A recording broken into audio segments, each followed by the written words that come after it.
Que lindo momento esse de batismos, de adoração. E agora vamos receber um momento de alimento espiritual com a palavra.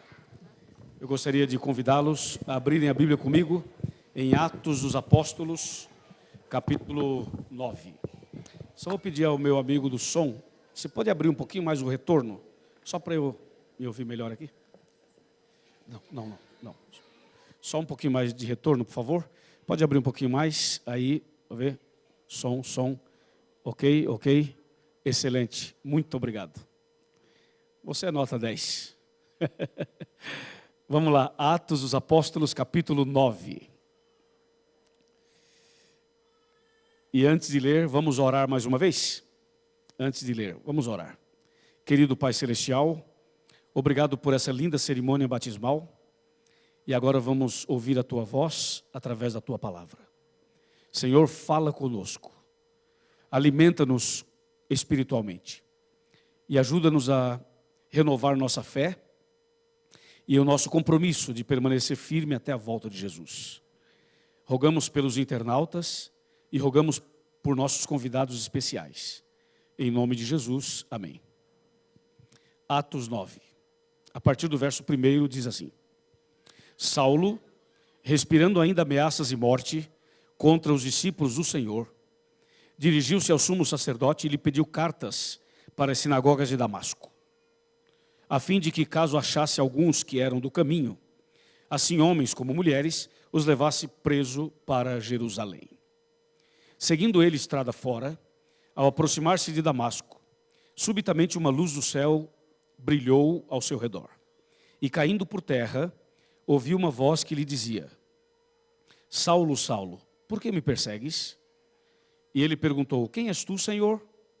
E a resposta foi: Eu sou Jesus, a quem tu persegues. Mas levanta-te e entra na cidade, onde te dirão o que te convém fazer. Os seus companheiros de viagem pararam emudecidos, ouvindo a voz, não vendo contudo ninguém. Então se levantou Saulo da terra e, abrindo os olhos, nada podia ver. E guiando pela mão, levaram-no para Damasco. Esteve ali 3 dias sem ver, durante os quais nada comeu nem bebeu. Até aqui. Durante a meditação a gente vai ler outros versos. Eu gostaria de chamar a atenção de todos vocês para uma reflexão breve, mas importante sobre esse texto. O pessoal da galeria, o pessoal aqui da nave de baixo aqui, pessoal aqui do coral, não sei se é o lado do coral, mas eu acho que é o lado do coral, e também você que acompanha a gente pela internet.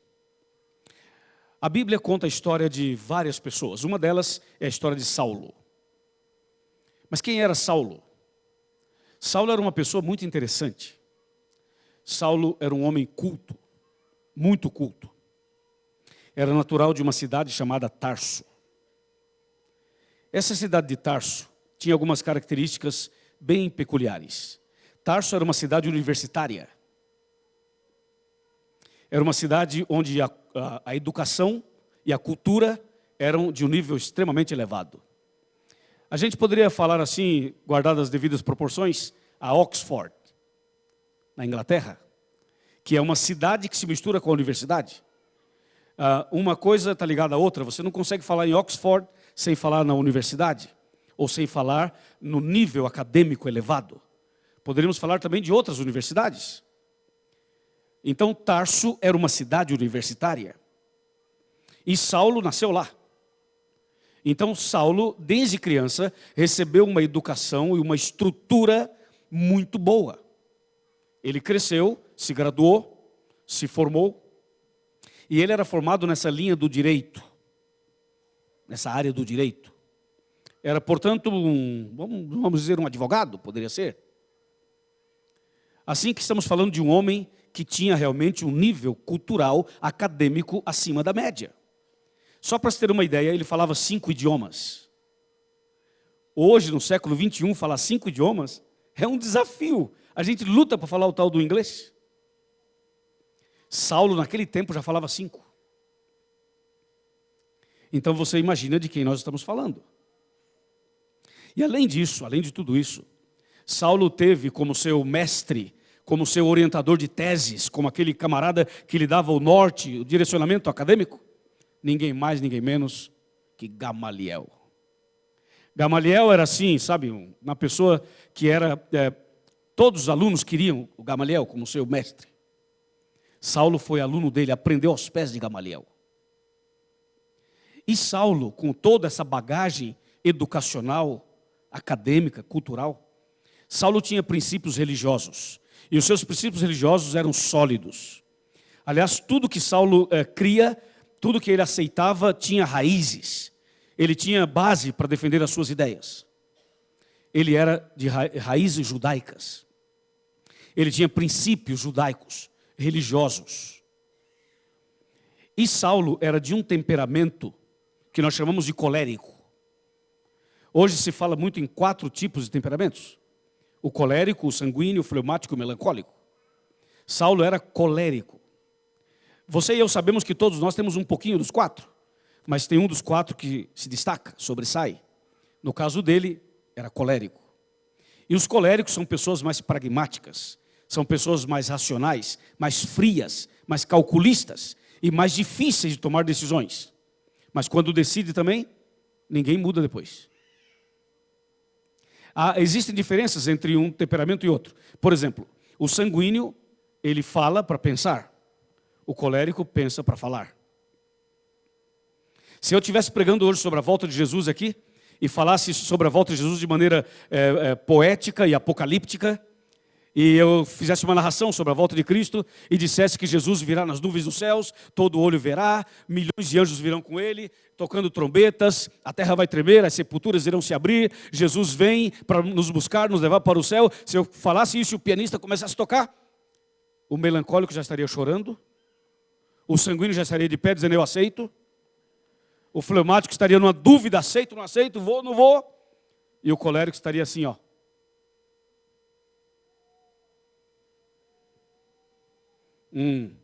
Entendi. Então Jesus vai voltar, nas nuvens, Ele vem de avião? Ou vem uma nave espacial? Tem asas, não tem asas? Como é que ele vem? De dia ou de noite? O colérico, ele não vai na empolgação, ele quer saber os detalhes. É por isso que quando a gente faz um apelo aqui na igreja para entregar a vida a Jesus, sempre tem alguns que vêm mais rápido. E tem outros que ficam sentados lutando. E outro fica assim, eu não vou porque não entendi isso, ainda não está claro isso, ainda não resolve, sabe? E cada um tem suas razões. É que as pessoas são diferentes. E Saulo era colérico. Então Saulo, com toda essa bagagem acadêmica, e com todas essas convicções religiosas, Saulo era aquela pessoa que dizia assim, meu bisavô era assim, meu avô era assim, meu pai era assim, eu nasci assim e vou morrer assim. Já viu alguém falar isso por aí? Tem gente que fala assim, até vou na sua igreja, mas meu bisavô era assim, meu avô era assim, meu pai era assim, eu nasci assim e vou morrer assim, não vou mudar, eu vou com você, mas não vou mudar. Muita gente fala isso. Saulo era desse nível assim, mais ou menos. Não tinha planos nenhum de mudar. E talvez você veio aqui essa manhã sem nenhum plano de mudar, mas você vai mudar. Amém? Está fraco. Amém? Sabe por que vai mudar? Porque Deus muda o rumo das nossas vidas. Porque Deus dá um direcionamento novo para cada um de nós. Amém, irmãos? Mudar não é feio, é bonito. Reconhecer que precisamos ajustar alguma coisa não é feio, é bonito. Não é um sinal de fraqueza, é um sinal de grandeza. Fazer o que o pastor fez hoje aqui é um sinal de grandeza. Não significa que ele seja inferior a ninguém, ao contrário, tornou-se maior ainda. Porque o princípio da grandeza é tornar-se pequeno.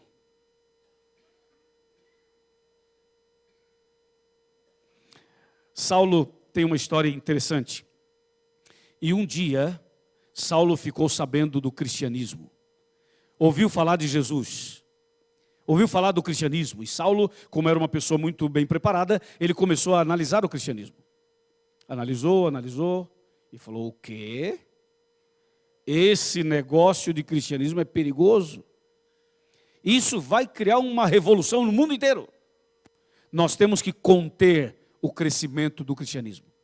Não podemos permitir que eles continuem crescendo. Isso é uma ameaça à nossa fé, é uma ameaça à nossa visão, aos nossos princípios. E Saulo tentou organizar algumas coisas para impedir o crescimento do cristianismo, mas não deu certo. Então Saulo falou assim: deixa comigo, eu vou resolver esse negócio. Com as minhas próprias mãos. Arregaçou as mangas e foi para a ação. A Bíblia registra um dos momentos mais dramáticos, agressivos, e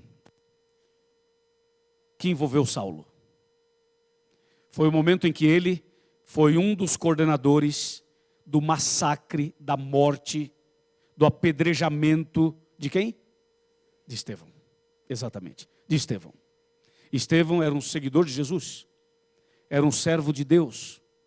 E Estevão foi colocado assim numa roda, e as pessoas em volta, e Saulo consentia, apoiava, coordenava, ajudava. E eles decidiram matar Estevão. Já imaginou que intolerância era aquela? Mas tem intolerância até hoje, não é? E os preconceitos continuam. E Estevão foi apedrejado. Mas antes de Estevão ser apedrejado, aconteceu um fato que eu vou dizer uma coisa para vocês, é para arrancar lágrimas dos nossos olhos. Entendeu, galeria? Pessoal da internet, está ligado aqui? Sabe o que Estevão fez? E eu queria que nós aprendêssemos com Estevão. Estevão estava ali no meio das pessoas para ser apedrejado. E Estevão falou o seguinte: antes de ser apedrejado, ele decidiu fazer uma oração. E ele então levanta a sua cabeça, os seus olhos aos céus, e Deus dá a ele uma visão, e ele vê Jesus à direita do Pai, e então Estevão começa a orar, e Estevão faz uma oração que me impressiona você também. Estevão orou assim: Senhor, não lhes imputes este pecado. Se nós fizéssemos uma paráfrase dessa oração, a oração seria o seguinte: Senhor, daqui a alguns minutos eu vou morrer. Senhor, vão me matar daqui a pouco. Mas antes que eu morra, eu queria dizer para o Senhor que eu perdoo os meus assassinos. E eu queria pedir ao Senhor que os perdoe também, porque eu quero vê-los no céu. É difícil orar assim, não é? Nesse contexto, não é? É muito difícil. Uma vez alguém falou assim: pastor, eu tenho um problema com fulano de tal. Eu não falo com essa pessoa, eu odeio essa pessoa. Essa pessoa não me desce aqui, entendeu? Não vai, não dá, não tem como. E a pessoa disse: eu vou perder minha salvação. Eu disse: vai. E o que eu faço? Você tem que perdoar a pessoa. Mas eu não consigo perdoar, então eu vou te dar uma dica. Ore por ela, comece orando por ela. Se você orar pela pessoa com a qual você tem algum problema, comece a orar por ela, e aí começa o milagre da transformação no coração da outra e no seu coração também. Foi o que Estevão fez. Ele orou pelos seus inimigos, orou pelos seus assassinos, perdoou os seus assassinos. Não esqueça de uma coisa, não esqueça, quando você tem ódio de alguém, quando você tem mágoa de alguém, e você se fecha com essa mágoa, sabe como alguns grandes estudiosos definem isso?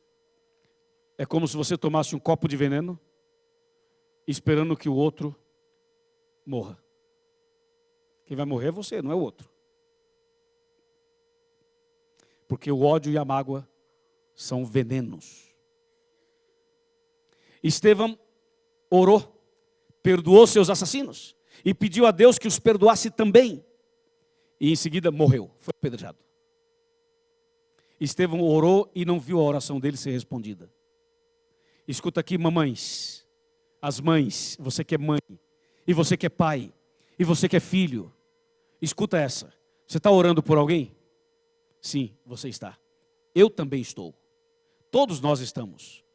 E talvez você morra e não veja a sua oração ser respondida. Mas isso não significa que Deus não vai responder. Estevão orou e morreu. Até hoje ele não sabe que a oração dele foi respondida. Mas foi respondida. Deus ouve as orações e responde às orações. Na manhã da ressurreição você vai ter surpresas. Na manhã da ressurreição nós vamos ter surpresas. Na manhã da ressurreição a gente pode ver como vai ser Estevão e Paulo, ou Saulo. Estevão morreu, sendo apedrejado sob o comando de Saulo, e depois aconteceu o milagre da conversão de Saulo. Estevão já estava morto, e um dia Saulo, ainda respirando ameaças e morte, ainda envenenado, ainda decidido a matar mais cristãos, Saulo monta uma caravana. Não era a caravana da esperança, era a caravana da matança. Porque foi para uma direção para matar, perseguir e matar mais cristãos. E Saulo estava coordenando essa caravana. E diz a Bíblia que no meio do caminho de Damasco, aconteceu uma interceptação divina. Uma intervenção divina. Irmãos, escutem essa aí, galeria, escuta aqui com o pessoal do coral, e você da internet. Saulo estava respirando ameaças e morte. O olhar de Saulo era um olhar de morte, envenenado. Ele estava com raiva, ele queria matar mais cristãos. E indo o caminho para fazer isso, Jesus falou assim: hoje eu vou me encontrar com Saulo.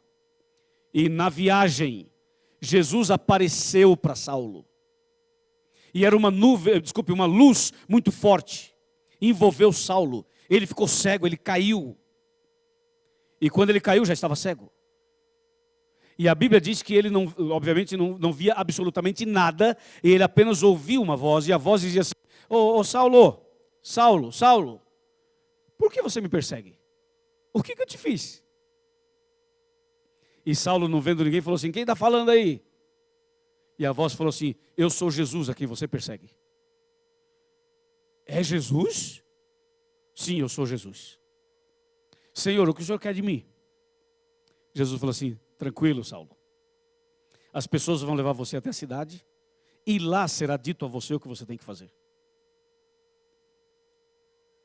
Interessante, né? Sabe que Saulo era aquele tipo de pessoa que não se converteria facilmente, que não mudaria facilmente. Existem pessoas que são mais difíceis. Tem gente que mora num condomínio fechado e ninguém entra lá.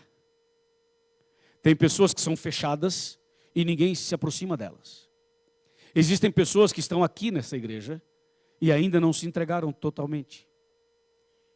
São pessoas mais difíceis de ser alcançadas.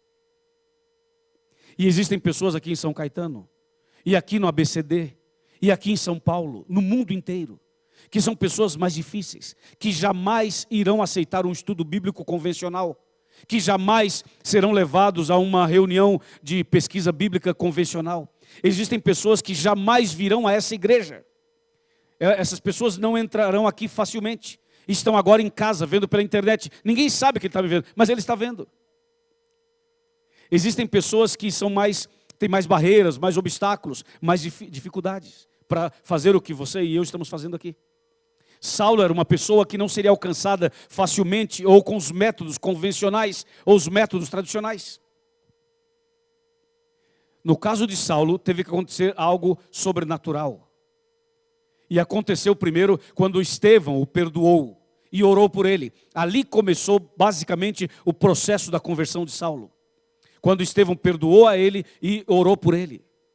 E depois Jesus foi pessoalmente para converter Saulo. Existem pessoas que Jesus tem que vir pessoalmente. É um negócio entre Deus e você. É Deus falando com você de maneira direta. Jesus falou com Saulo de maneira direta. Jesus foi lá. Jesus falou assim: esse estudo bíblico eu que vou dar. Eu que vou dar esse estudo bíblico. E vai ser no caminho de Damasco. E Jesus foi lá, apareceu para Saulo, ele caiu. O doutor Saulo caiu cego. Tem muita gente que para enxergar tem que ficar cego primeiro. Tem muitas pessoas que para ver o reino de Deus tem que passar por um processo doloroso. Existem pessoas que jamais serão salvas sem antes passar por uma situação extremamente difícil e desafiadora. O doutor Saulo agora estava cego. Tem muitos doutores cegos. Tem muitos acadêmicos cegos. Tem muitas pessoas que têm uma cultura elevadíssima, mas espiritualmente estão cegas. E pensam que sabem tudo. E não sabem. Saulo agora estava cego. para andar dependia de ajuda. Ele foi levado e ficou 3 dias, sem ver, sem comer e sem beber. E ali, ficou sentadinho, esperando uma visita. E Jesus vai lá e chama quem? Ananias, isso mesmo. Vai lá e chama Ananias. E Deus fala assim, ô Ananias, rapaz, tem uma visita para você fazer hoje. Ah, é, Senhor? Para quem? Para Saulo. Qual Saulo? O de Tarso? É, o de Tarso. O senhor está dizendo que eu tenho que visitá-lo? É isso mesmo, tem que visitá-lo. Eu não vou visitá-lo coisa nenhuma. Se eu for visitá-lo, ele vai fazer o que comigo? Vai me matar. Você acha que eu vou visitá-lo? Sabe que esse é um argumento interessante, né? Tem gente que fala assim, não, aqui em São Caetano, evangelizar São Caetano, não dá. É condomínio fechado, é difícil, as pessoas não recebem, não consigo entrar, não dá. Quer dizer, jamais eu vou lá. Ananias falou assim, Senhor, Saulo? Vou nada, ele vai me matar. Esse aí não vai aceitar nunca. E Jesus falou assim, não, ô Ananias, pode ir. Ele já está convertido. Eu já mudei a vida dele. Você vai lá só para preencher a ficha de batismo dele só e batizá-lo, só isso. Irmãos, vocês sabiam que essa noite, que essa madrugada, aqui em São Caetano, nos lugares mais nobres dessa cidade, você sabia que essa noite tem uma mulher que não dormiu a noite toda? E há um homem rico que não dormiu essa noite, está angustiado e orou a madrugada inteira para receber a paz, o perdão e a reconciliação? Você sabia que tem gente aqui como Saulo de Tarso, que está chorando nas madrugadas, clamando, ninguém sabe, porque ele é rico, porque ele é inacessível, é uma pessoa fechada, está num lugar fechado, e nós aqui achamos, não, lá é muito difícil, Deus está trabalhando lá, está trabalhando aqui, algum momento tem que haver esse encontro. Em algum momento nós temos que deixar de lado essas nossas convicções humanas, as nossas ideias humanas e ir pela fé. Deus tem pessoas esperando somente uma visita nossa. Tem pessoas esperando somente uma visita. Como Saulo esperava Ananias. Ananias chegou e falou assim, Saulo, por que te demoras? Levanta-te, receba o batismo, lava os seus pecados, invocando o nome do Senhor. Tem pessoas aqui que podiam entrar no batistério agora, sair daí, tirar o sapato, tirar o paletó e pular lá dentro e batizar. Por que te demoras? Saulo era assim, tá? Precisava nascer de novo, já estava nesse nível. Jesus já havia convertido Saulo. E ele foi batizado.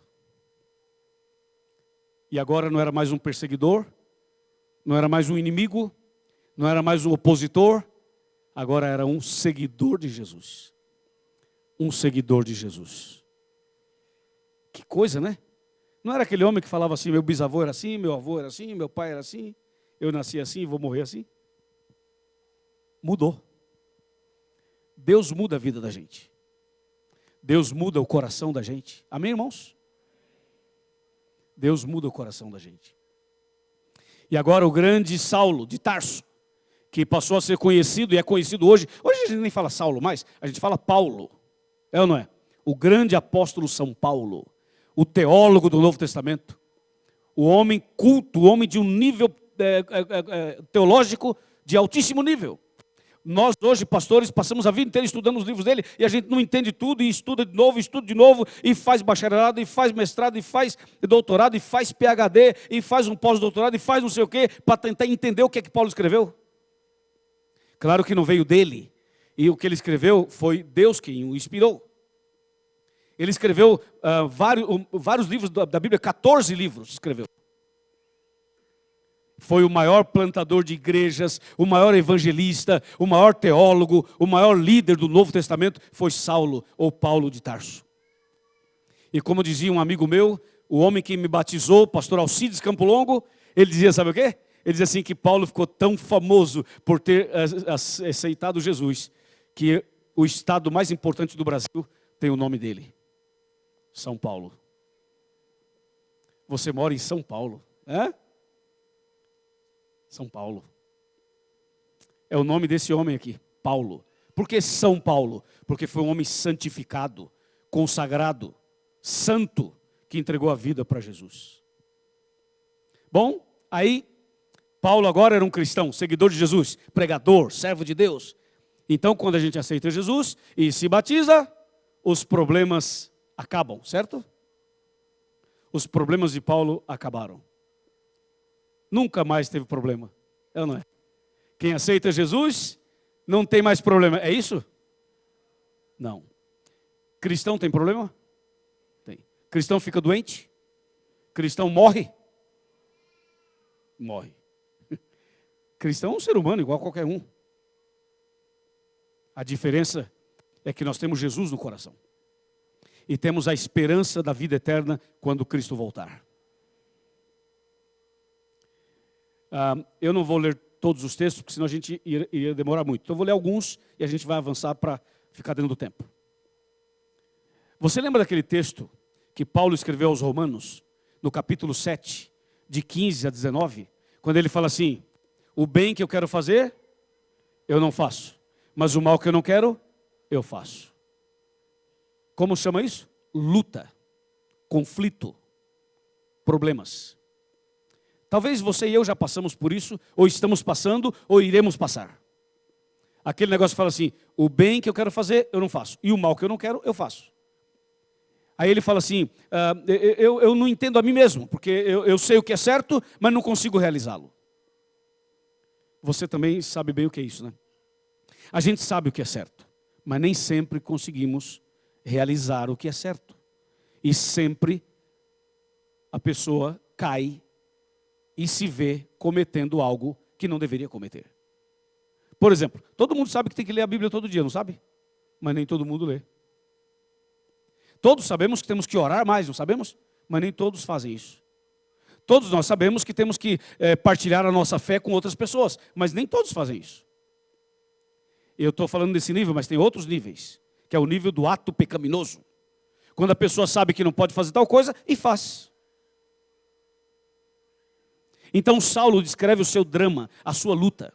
Quantas vezes você e eu enfrentamos lutas espirituais e a gente sabe o que é certo, mas não consegue viver no padrão daquilo que é certo.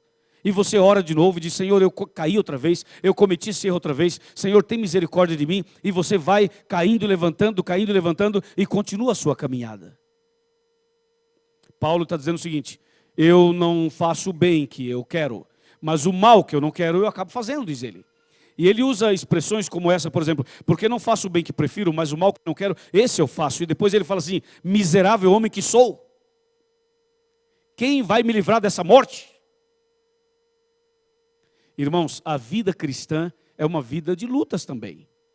Claro que nós temos vitórias e bênçãos e felicidade e tudo isso, mas todos nós enfrentamos lutas. Porque somos pecadores, porque temos natureza pecaminosa. E Paulo enfrentou essas lutas depois de convertido. Mas é nesse momento difícil, gente. É nessa hora de luta espiritual, é nessa hora de conflitos, que vem então em nossa cabeça duas possibilidades. Uma possibilidade é o seguinte: desista desse negócio. Igreja não é para você. Olha aí, está lutando, sofrendo, né? Para que viver assim? Dá um tempo da igreja, dá um tempo dessa fé, é ou não é? Vai viajar, vai fazer outras coisas e tal. Então vem uma voz na cabeça e diz o seguinte: dá um tempo, sai da igreja, para com Bíblia, para com oração. Desde que você foi para essa igreja, sua vida tem sido uma luta, uma batalha, um grande conflito. Você não era assim, quando você era do mundão, você não tinha esses problemas, e agora você tem. E tem gente que pensa assim: eu vou dar um tempo. Essa é uma voz que vem na cabeça das pessoas. Uma outra voz, sabe qual é? Não desista, continua. Não para, não retroceda, não volte para trás. Permaneça firme até o final. E essa hora do grande conflito, essa hora de que Paulo menciona aqui em Romanos, é a hora em que o inimigo vem de um lado, Deus vem do outro. E a decisão é sua. A decisão é minha. Sabe qual foi a decisão de Paulo? Sabe qual foi a decisão dele? Vamos ver? Romanos 8. Vamos lá. Romanos 8. Olha a decisão de Paulo. E com isso a gente já vai indo para a parte principal e final. Veja a decisão de Paulo, que é extraordinária. E isso aqui mexe profundamente conosco. Romanos 8, verso 28. Romanos 8, 28. Atenção, internautas. Vamos lá, Romanos 8, 28. Diz assim: sabemos que todas as coisas cooperam para o bem daqueles que amam a Deus, daqueles que são chamados segundo o seu propósito. Paramos um pouquinho aí. Isso aqui é um nível de maturidade espiritual elevado. Ter essa compreensão aqui não é fácil. Saber que todas as coisas cooperam para o seu bem. Quando as coisas são boas, ok, está bem. Mas quando as coisas são ruins, são negativas, é difícil você ver uma bênção numa situação negativa. É bem difícil. Mas é isso que está descrito na Bíblia. Paulo fala assim: eu sei que essa minha situação, eu sei que essa minha luta, eu sei que essa minha batalha, eu sei que tudo que acontece na minha vida vai ser para o meu bem, porque Deus transforma as maldições em bênçãos. Amém, irmãos?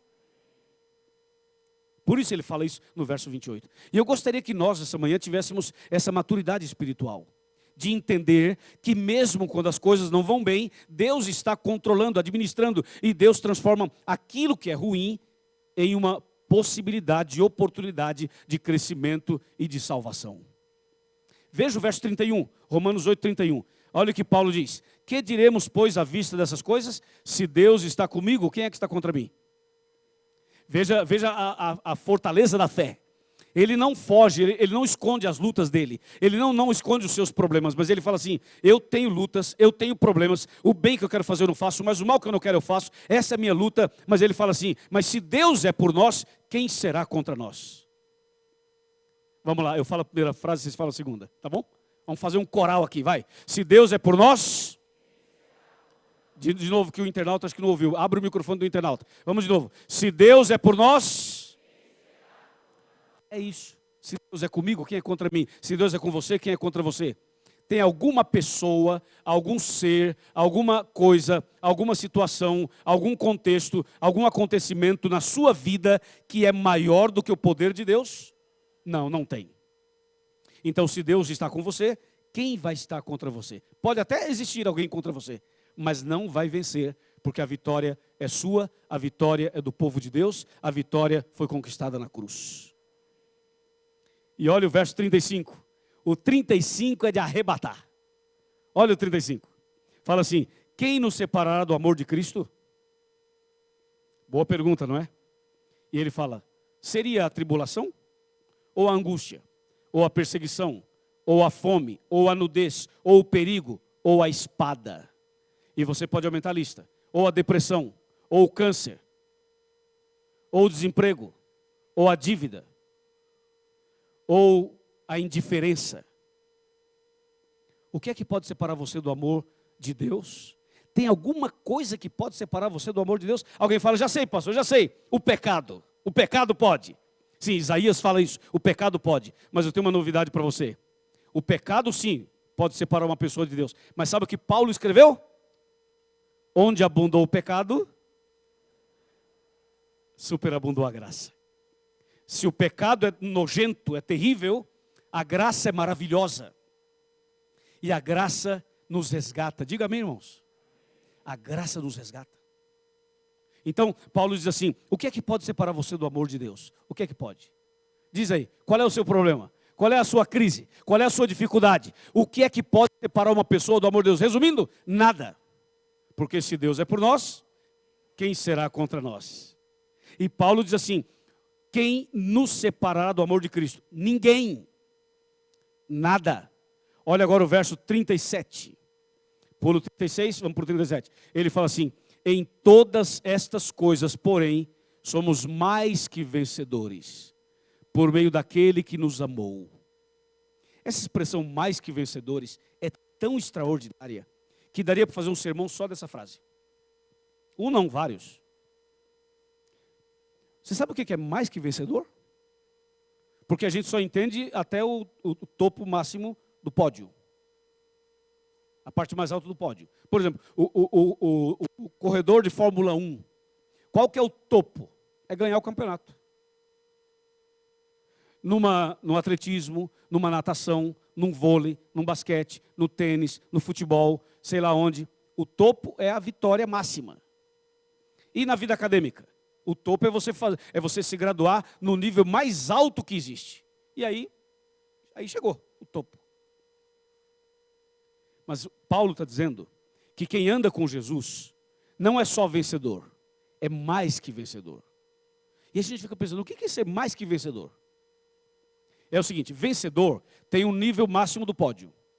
O nível máximo de graduação. É aqui o nível. Então, todo ser humano pode chegar nesse nível máximo. Mas quem tem Jesus no coração, além de poder chegar no nível máximo, ainda tem algo mais. Sabe o que tem mais, além disso aí? Além de ser vencedor, o que tem mais? Tem alguma coisa mais lá em cima ainda. Tem alguma coisa mais em cima. Não estou falando do primeiro céu, nem do segundo. Estou falando do terceiro céu. Ser mais que vencedor significa que além de você, como cristão, ser um vencedor aqui na terra, além de você ter condições de conquistar o que os outros conquistam, ainda tem algo mais para você e para mim, que é o novo céu e a nova terra. É isso que torna você e eu mais que vencedores. Porque nós podemos fazer tudo que os outros fazem, mas nós temos a esperança e a fé da vida eterna quando Jesus voltar. E quem não tem Jesus, o máximo dele chegou ali e parou, não tem mais nada. Mas Paulo diz que em todas essas coisas somos mais que vencedores por meio daquele que nos amou. E agora o 38 e o 39. Diz assim o 38. Porque estou bem certo de que nem a morte, nem a vida, nem os anjos, nem os principados, nem as coisas do presente, nem do porvir, nem os poderes, nem a altura, nem profundidade, nem qualquer outra criatura poderá separar-nos do amor de Deus que está em Cristo Jesus nosso Senhor. Isso é maravilhoso. É saber que não há nada, absolutamente nada, que pode impedir você de seguir firme na fé, seguir com Jesus e ter a certeza de que nada dessas coisas da terra são suficientes para te afastar do amor de Deus que está em Cristo Jesus. Louvado seja Deus. Então agora levanta sua cabeça e olha para mim aqui. Olha para mim, todo mundo. Está olhando? Agora me diz uma coisa, não precisa falar em voz alta, só em pensamento. Me diz uma coisa. Qual é o seu problema? Qual é o seu desafio? Qual é o seu obstáculo? Onde está o X da questão na sua vida? Onde está o seu calcanhar de Aquiles? Qual é o seu problema? Me diz aí. É um vício? É a família? É o casamento? É o problema na saúde? É o desemprego? É a dívida? É o medo? É a insegurança? Qual é o seu problema? A Bíblia diz assim, em Jesus nós somos mais que vencedores. Em Jesus, você e eu somos mais que vencedores. Pela graça de Deus, em breve nós estaremos no céu com Jesus. Amém, irmãos? Pela fé, pela graça. Não por nós mesmos, porque somos pecadores, mas pela graça sim. Então Paulo não retrocedeu. Paulo não desistiu. Paulo não voltou para trás. E sabe o que ele escreveu aos Gálatas? Essa eu vou só citar. Paulo escreveu aos Gálatas, capítulo 2, 19 e 20. Ele fala assim, já estou crucificado com Cristo. E agora já não vivo eu, mas Jesus vive em mim. Que coisa extraordinária, gente. Ouviram isso? Ele fala assim, já estou crucificado com Cristo. E agora já não sou mais eu quem vive. Agora Jesus vive em mim. Sabe o que é isso? Vitória. Aonde está a vitória? Joelho no chão. Onde é que está a vitória? Estudar a Bíblia todo dia. Onde é que está a vitória? Comunhão com Deus. Onde é que está a vitória? Ser amigo de Jesus. Onde é que está a vitória? Ser íntimo de Jesus. Onde é que está a vitória? Segurar na mão de Deus e não soltar. Não solte das mãos de Deus, que Deus vai te dar a vitória. A vitória vem não por você, vem por Ele. Mas tem que segurar firme na mão de Deus e não soltar. Por isso ele escreveu aos Gálatas. E agora veio o último texto dessa manhã. E essa vamos ler juntos. Que é a segunda carta que Paulo escreveu a Timóteo. A segunda carta que ele escreveu a Timóteo. Esse texto arranca lágrimas dos nossos olhos. Mesmo que você já tenha lido isso 200 vezes. Ou até mais. 2 Timóteo capítulo 4, de 6 a 8. Olha que texto extraordinário. Cuidado para você não confundir com a primeira carta, é a segunda carta, tá? 2 Timóteo 4, de 6 a 8. Diz assim: quanto a mim, já estou sendo oferecido por libação, e o tempo da minha partida é chegado. Combati o bom combate, completei a carreira e guardei a fé. E já agora a coroa da justiça me está guardada, a qual o Senhor, reto juiz, me dará naquele dia. E não somente a mim, mas também a todos quantos amam a sua vinda. É um texto conhecido, não é? Mas eu queria tirar daí algumas pérolas para fechar o sermão. Algumas pérolas interessantes. O texto diz assim: quanto a mim, já estou sendo oferecido por libação. Sabe o que Paulo estava dizendo aqui ou não? Sabe qual era exatamente a mensagem que ele estava passando aqui? Era assim, ó: gente, amanhã vão me matar. Usando a linguagem assim, mais assim: vou morrer amanhã. Já me avisaram que amanhã vão me matar. O que ele fez com Estevão, estavam fazendo com ele agora. Amanhã vão me matar. Mas eu queria registrar uma coisa. Eu combati o bom combate. Que coisa, hein? Hã? Combati o bom combate. O que é isso? Sabe qual é o bom combate? Romanos 7. Quando ele fala aquela luta dele. Combati o bom combate. Romanos 7. Aí ele continua e diz assim: completei a carreira. Romanos 8. Ele não desistiu, ele completou a carreira. Romanos 8. E ele fala no finalzinho dizendo assim: e guardei a fé. Gálatas 2. Vou repetir. Combati o bom combate. Romanos 7. Completei a carreira. Romanos 8. E guardei a fé. Gálatas 2.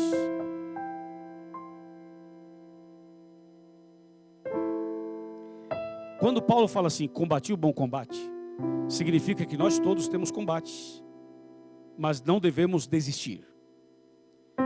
Mas quando ele fala assim, completei a carreira, isso aqui é demais. Isso aqui é demais. Completei a carreira. Irmãos, temos que completar a carreira. Temos que terminar a carreira. Não podemos parar no meio do caminho. Paulo diz: eu tive lutas, combates, mas eu completei a carreira. Irmãos, completemos a carreira. Não desista no meio da caminhada. Não abandone a igreja. Não abandone a fé. Não abandone os princípios. Não. Termina a carreira. Jesus está voltando. E não é hora de desistir. Estou falando para alguém que está fraco na fé. Estou falando para alguém que estava pensando em não vir mais à igreja. Estou falando para alguém que já não frequentava mais a igreja e veio aqui hoje. Estou falando para você, internauta, que não está aqui porque já não frequenta mais a igreja. Estou falando para alguém que não lê mais a Bíblia, que não ora mais, que não busca mais a Deus, que não vibra mais com o Evangelho. Quando eu falo que Jesus vai voltar, para você não significa nada. Quando a gente fala Jesus está voltando, para você é como se falasse assim: o carro está chegando ali na esquina. Já não te emociona mais, já não mexe mais com a sua fé, já não empolga mais você, você não vibra mais com o Evangelho. Qual é o seu problema? O texto diz: eu tive lutas, tive combates, mas eu completei a carreira. Completemos a carreira. Temos que terminar essa carreira, irmãos. Não vamos desistir. Pastor, mas está difícil. Eu sei que está difícil, mas segura na mão de Deus e vai. Pastor, mas às vezes eu caio. Se você segurar na mão de Deus, Ele levanta você.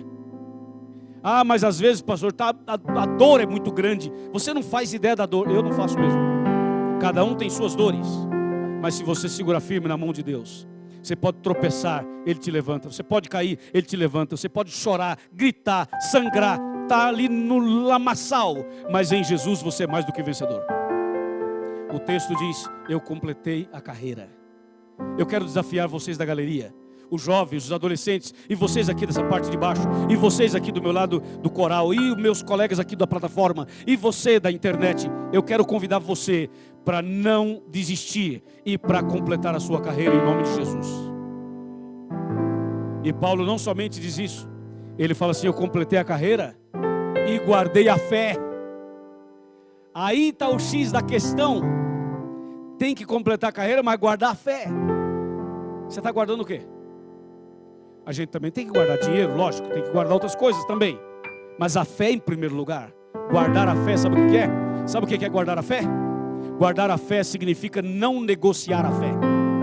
A fé não está em negociação, ok? Não negocie a sua fé. Não sente na mesa do inimigo para negociar a sua fé. Não troque a sua fé por um rabo de saia. Não troque a sua fé por um corpinho sarado. Não troque a sua fé por uns momentos de prazer. Não troque a sua fé por momentos passageiros. Paulo diz, eu terminei a carreira e guardei a fé. Amém, irmãos? Temos que guardar a fé. Guardar a fé é manter-se firme na fé. Guardar a fé é não negociar a fé. Você não negocia a sua fé por emprego, nem por salário, nem por posição, nem por conchavos políticos, nada. Não negocie sua fé com o seu namorado, nem com a sua namorada, nem com o seu marido, nem com a sua esposa, nem com a sua família, com ninguém. Paulo diz, eu combati o bom combate, eu completei a carreira e guardei a fé. E, irmãos queridos, Jesus em breve voltará. Temos que guardar a fé. Amém, irmãos? Guardar a fé. A fé não se pode negociar. E ela não pode ser maculada. Paulo é extraordinário nessa frase. Ele fala, eu combati o bom combate, eu terminei a carreira e guardei a fé. Quando Jesus voltar, tem um texto na Bíblia, um texto em Mateus, sabe o que ele fala? Ele fala assim, quando o Filho do Homem voltar, porventura achará o quê? Não é isso, pastor? É uma pergunta, pastor. Quando Jesus voltar, porventura achará fé na terra? E Paulo diz assim, gente, vamos guardar a fé. Completei a carreira e guardei a fé.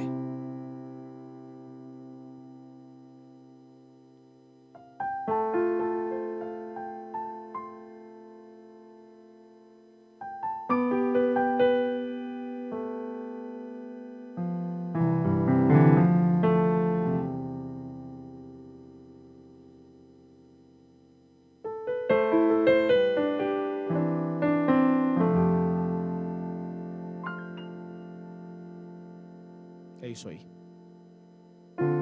Louvado seja Deus. E o verso 8, ele fala assim, e desde agora a coroa da justiça me está guardada. Olha que certeza. A coroa da justiça me está guardada, a qual o Senhor, reto juiz, me dará naquele dia.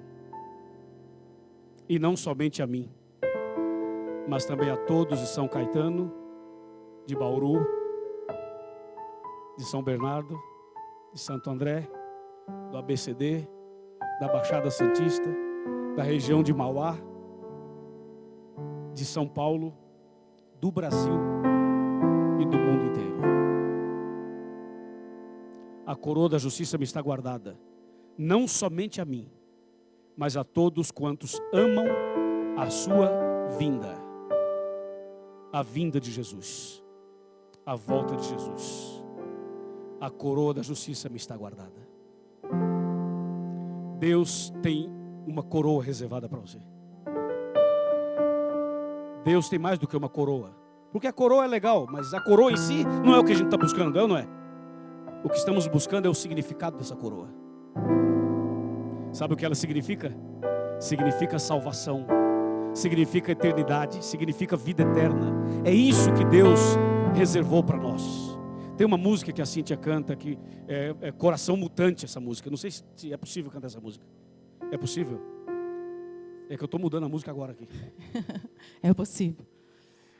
Essa música é para concluir o sermão. Escuta aí. Escuta essa música. Ela é tão bonita, tão forte, que nós vamos sentir esse toque no coração. Pode deixar os dois microfones ligados, por favor?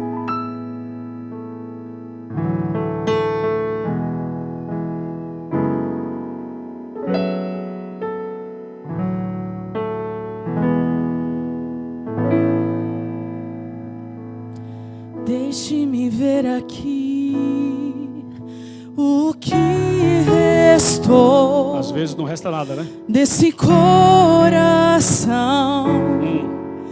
desse seu viver. Pensa bem na palavra. Vejo que quase nada em você ficou. Não sobrou nada. E o que criei Aconteceu o quê? se desfigurou. O pecado faz isso, entendeu? O pecado faz isso. Coração mutante, enganoso é o céu. Nosso coração é muito enganoso. Ora pedra dura, ora carne suja, batendo apenas por bater. Que coisa, hein? Tem misericórdia. Tenho que lhe dizer, Então diz. a notícia ruim. A notícia não é boa. De que jeito algum Não tem jeito. existe pra você. Ah, não tem jeito mesmo? Estamos perdidos. Não dá pra restaurar. Será que não dá? O que sou. Será que não dá para restaurar? Será? E o que vou fazer? O que você vai fazer? É uma troca, enfim. Ah, dá para trocar então. Então entregue isso que restou em suas mãos. Põe na mão de Jesus, põe na mão deles. E eu lhe entrego um coração que pulsa forte em mim. Jesus vai dar um novo coração. Eu proponho vida plena. Essa é a proposta. No lugar da morte certa. Esse é o plano. Nova chance e esperança. E ao invés de andar em trevas, levo embora a sua Leva, Jesus. culpa, Leva embora. a sua dor, Leva o embora. seu pecado. Leva tudo embora. Eu deixo em ti a minha cura e a minha paz. Receba a paz. E o meu abraço. Você que tem aquele cartãozinho na mão, aquele cartãozinho, levanta o cartão para eu ver o cartão. Levanta o cartãozinho. Deixa eu ver. Fica em pé. Fica em pé, você que tem esse cartão. Fica em pé. Esse aqui. Fica em pé, você que tem um cartãozinho. Levante-se, por favor. Isso, muito bem. Fica em pé. Eu vou pedir aos amigos deles, você que está perto, conhece essas pessoas, que você se levante ao lado dessa pessoa. O seu amigo, sua amiga, ou seu parente. Põe a mão no ombro dele assim. Põe a mão no ombro do seu amigo ou da sua amiga. Fica do lado dela, do lado dele. Fica do lado dele. Exatamente. A Cíntia vai cantar a segunda parte da música. E aí no meio da música eu vou fazer assim, ó. Só assim eu vou fazer, tá? Só assim. Significa que você tem que sair daí com o seu amigo, com a sua amiga e aqui à frente. Eu vou pedir para alguém tirar esse púlpito. Pode tirar? Pastor Chaguri, pode remover esse púlpito? Pode. Vamos ouvir a segunda parte. Eu dou um sinal, tá? Eu dou um sinal para você. Vai, Cíntia. Tenho que lhe dizer, eu posso ver, força alguma já não pode se manter. Gasta-se muito mais pra mudar assim, que pra entregar o trono do viver. Eu já comecei uma boa obra nesse coração, e se você não atrapalhar, eu posso terminar então. Eu proponho vida plena no lugar da morte certa, nova chance e esperança. E ao invés de andar em trevas, levo embora a sua o seu pecado. Eu deixo em ti a minha cura e a minha paz e o meu abraço.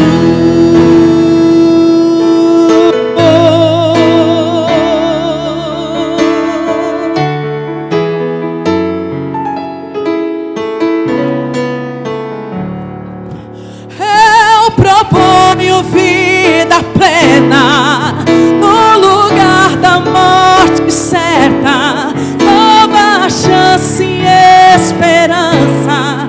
E ao invés de andar em trevas, leva embora a sua culpa, a sua dor e o seu pecado.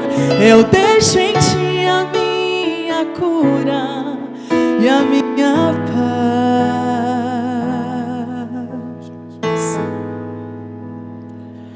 e o meu abraço.